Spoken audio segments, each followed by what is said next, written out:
अस्सलाम वालेकुम दोस्तों, मैं हूं फार्मासिस्ट खुर्रम बिलाल राणा और आप देख रहे हैं medicine point and health tips. आज अपनी इस वीडियो में हम जिस मेडिसिन के बारे में डिस्कस करने जा रहे हैं उसका नाम है अमॉक्सिसिलिन। अमॉक्सिसिलिन बहुत सारे बैक्टीरियल इन्फेक्शन को ट्रीट करने के लिए इस्तेमाल किया जा सकती है। ये बेसिकली पेनिसिलिन टाइप एंटीबायोटिक है।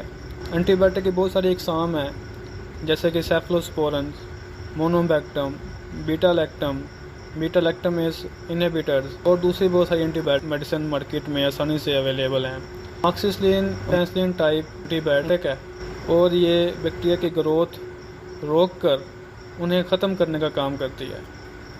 याद रखने वाली बात इसमें यह है कि ये सिर्फ बैक्टीरियल इन्फेक्शन को ही ट्रीट कर सकती है, इसके अलावा इससे कोई और इन्फेक्शन ट्रीट नहीं किया जा सकता। जैसा कि आप सभी जानते हैं कि मार्केट में इसके बहुत सारे अवेलेबल ब्रांड हैं, अल्टरनेटिव नाम से ये मिल जाती है जैसा कि अमॉक्सल, पॉलीमैक्स, ट्राईमॉक्स और वाईमॉक्स।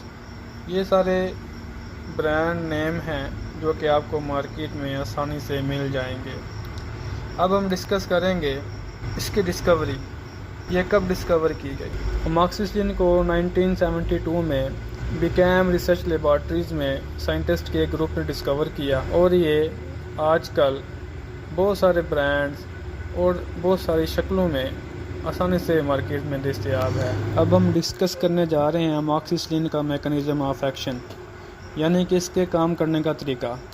अमॉक्सिसिलिन बैक्टीरिया की सेल वाल से रिएक्शन करती है जिसकी वजह से सेल मेम्ब्रेन कमज़ोर हो जाती है और फट जाती है। इस तरह बैक्टीरिया की मौत वाक़ई हो जाती है।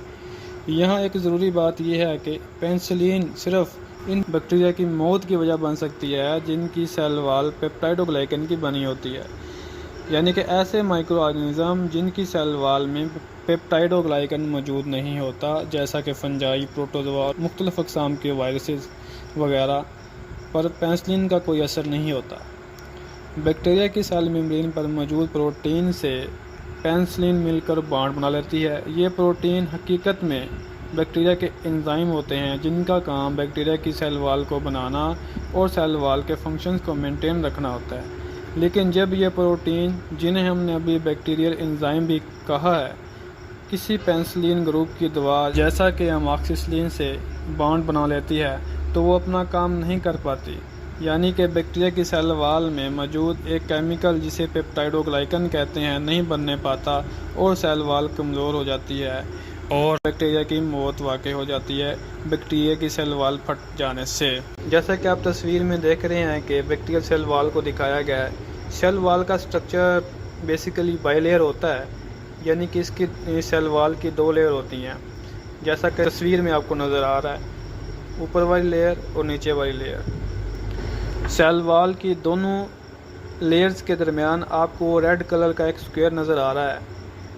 ये बेसिकली ट्रांसपेप्टाइड सब यूनिट है, PBP भी इसे ही कहते हैं। ये जो PBP लिखा हुआ है इसका एब्रीवेशन पेनिसिलिन बाइंडिंग प्रोटीन्स है। ये पेनिसिलिन बाइंडिंग प्रोटीन और ट्रांसपेप्टाइड सब यूनिट दोनों एक ही हैं। इनका काम बेसिकली अपर लेयर और जो लोअर लेयर होती हैं इसके ट्रांसपेप्टाइड के क्रॉस लिंकिंग करना होता है। जब ये क्रॉस लिंकिंग करते हैं तो बैक्टीरियल सेल वाल डेवलप होती है। इसी तरह जब हम निचली वाली शक्ल पे आएंगे तो अमॉक्सिसिलिन जो है ना, ये जो एक्टिव ट्रांसपेप्टाइड सब यूनिट है या पेनिसिलिन बाइंडिंग प्रोटीन जिसे हमने कहा है, वहाँ पे आके वो बाइंड हो जाता है और ये इसका नॉर्मल जो फंक्शन है, इसकी जो बॉन्डेज होती है या क्रॉस लिंक कहते हैं दोनों लेयर्स की पेप्टाइड के दरमियान, ये क्रॉस लिंक होने से रोक देता है जिसकी वजह से सेल वाल बन नहीं पाती और नतीजा ये होता है कि बैक्टीरिया की मौत वाक़ई हो जाती है, क्योंकि बैक्टीरिया की सेल वाल कमज़ोर हो जाती है और उस बैक्टीरिया के जिस्म का अंदरूनी ऑस्मोटिक प्रेशर होता है और उसका जो सराउंडिंग में एटमॉस्फेयर का सराउंडिंग प्रेशर होता है उसमें कुछ फ़र्क होता है। वो प्रेशर के फ़र्क की वजह से इसकी जो सेल वाल होती है वो फट जाती है और इसकी मौत वाक़ई हो जाती है। तो दोस्तों, ये था आसान अल्फाज में इसका अमॉक्सिसिलिन का मैकेनिज़्म ऑफ एक्शन, यानी कि काम करने का तरीका। अब हम डिस्कस करेंगे अमॉक्सिसिलिन के यूजेस क्या हैं। अमॉक्सिसिलिन बहुत सारे बैक्टीरियल इन्फेक्शन को ट्रीट करने के लिए इस्तेमाल की जाती है। जैसा कि कान का इन्फेक्शन, नाक का इन्फेक्शन, गले का इन्फेक्शन, यूरिनरी ट्रैक इन्फेक्शन की ट्रीटमेंट के लिए भी अमॉक्सिसिलिन ही इस्तेमाल किया जा सकता है। इसके अलावा गोनोरिया, ये एक सेक्सुअली ट्रांसमिटेड डिजीज़ है, इसकी ट्रीटमेंट के लिए भी अमॉक्सिसिलिन ही इस्तेमाल किया जाता है। इसके अलावा eradication of H pylori, H pylori एक बैक्टीरिया है जो कि मैदे के अल्सर का बायस बनता है, ये उसको किल करने के लिए भी इस्तेमाल की जा सकती है।